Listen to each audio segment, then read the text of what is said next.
Hey guys, today I want us to look at a part of the Christmas story that is in Luke chapter 2 verse 8, and this is what it says.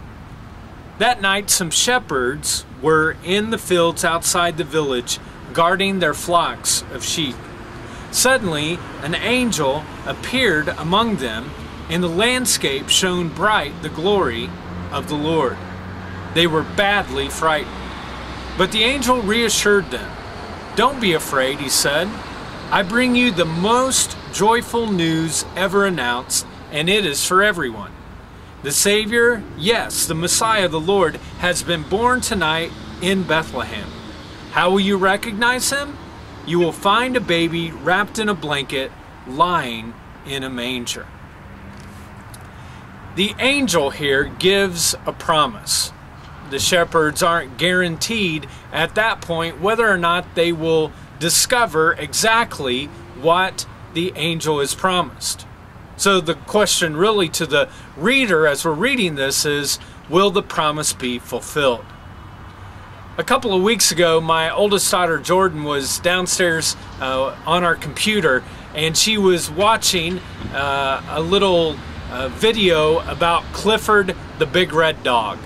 And it was a preschool kind of video that helped them to be able to learn some different words and play games and different things like that.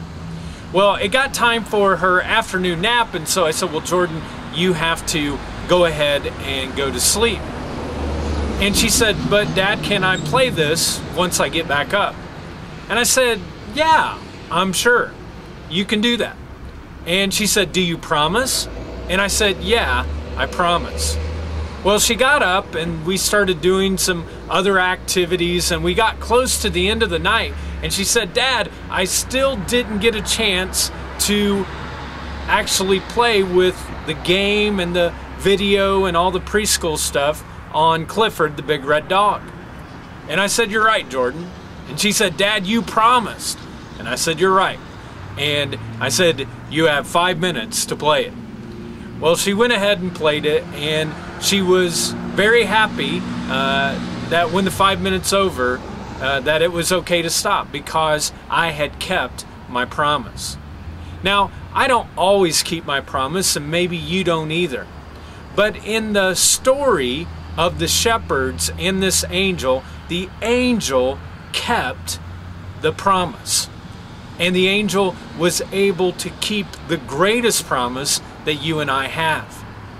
I just wonder today if maybe there's a promise that you've made that maybe you haven't kept, or you've kind of fudged on it. Well, today's the day to keep the promise, to go and to make sure that it is made right. And maybe for some of you, you simply need to make a promise this Christmas.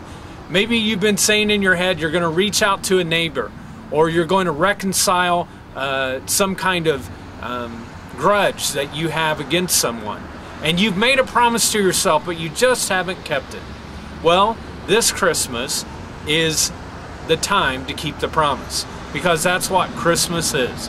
A story of an angel giving a promise to some shepherds and then fulfilling it as the promise of the world, Jesus Christ, came to us. Well, hey guys, have a good one, and we'll talk to you later.